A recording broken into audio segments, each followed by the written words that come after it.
Premier ப்ரோவில் image capture பண்ண முடியுமா? S, பண்ண முடியும். எப்படின்னா, ஃபார் எக்ஸாம்பிள் இப்போ நம்ம வீடியோஸ்லாம் நம்ம எடுத்திருப்போம். டிஎஸ்எல்ஆர் கேமரா நீங்கள் வீடியோ எடுத்திருப்பீங்க. இன்பிட்வீனாக அதில் வந்து எனக்கு ஒரு இமேஜ் வேணும் அப்படின்னு நீங்கள் நினச்சிங்கன்னா ஸ்க்ரீன்ஷாட் போயிடுவீங்க. பட் ஸ்க்ரீன்ஷாட் என்ன நடக்குதுன்னா, உங்கள் ஃபோனில் அந்த வீடியோ வந்து டிஸ்ப்ளே ஆகுது.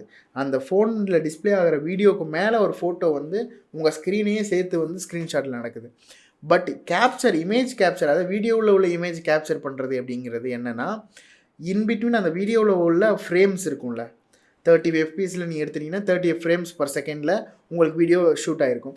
பட் இன்பிட்வீனில் ஒரு ஃப்ரேம் வந்து எனக்கு கிளிக் ஆகி வரணும் அப்படின்னு நீங்கள் நினச்சிங்கன்னா, அந்த ஃப்ரேம் ரேட் வந்து நீங்கள் என்ன குவாலிட்டியில் நீங்கள் ரெக்கார்ட் பண்ணியிருக்கீங்களோ அதே குவாலிட்டியில் நமக்கு கிடைக்கும். ஸோ நம்ம எந்த வீடியோலேருந்து நம்ம இமேஜ் கேப்சர் பண்ணணும்னு நினைக்கிறோமோ ஜஸ்ட் அதை வந்து நம்ம இம்போர்ட் பண்ணிக்கலாம். ஃபார் எக்ஸாம்பிள் நான் ஒரு வீடியோவை நான் இம்போர்ட் பண்ணுறேன். ஓகே, இப்போ இம்போர்ட் பண்ணியாச்சு. இம்போர்ட் பண்ணிவிட்டு இதில் உள்ள ஒரு பர்டிகுலர் ஷார்ட்டை மட்டும் நான் வந்து தனியாக எடுக்கணும்னு நினைக்கிறேன் அப்படின்னா, ஜஸ்ட் அதை அதாவது அந்த வீடியோவை டபுள் கிளிக் டேப் பண்ணிங்கன்னா உங்களுக்கு வந்து அந்த வீடியோட ப்ரிவ்யூ காட்டும். இதுக்கப்புறம் அந்த வீடியோவில் நீங்கள் எதை கேப்சர் பண்ணணும்னு நினைக்கிறீங்களோ அந்த ஃப்ரேமில் வச்சுட்டு எக்ஸ்போர்ட் ஃப்ரேம், அதாவது வந்து கேப்சர் கிடையாது, இது பேர் எக்ஸ்போர்ட் பண்ணுறது.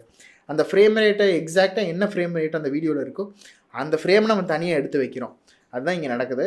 ஸோ இந்த இடத்துல கிளிக் பண்ணிவிட்டு நமக்கு என்ன ஃபார்மேட்டில் வேணும், பிஎன்ஜிஆர், ஜேபக், டிபிஎக்ஸ் ஃபார்மேட் கூட இருக்குது. நம்ம ஜேபக்லேருந்து நம்ம எல்லோரும் யூஸ் பண்ணுறது நார்மலாக. ஸோ இதை கொடுத்துட்டு நம்ம ரினேம் பண்ணிக்கலாம். நமக்கு என்ன வேணும்னு ரினேம் பண்ணிவிட்டு நீங்கள் உங்களுக்கு எங்கே சேவ் ஆகணும் அப்படிங்கிற பார்த்து செலக்ட் பண்ணிக்கலாம்.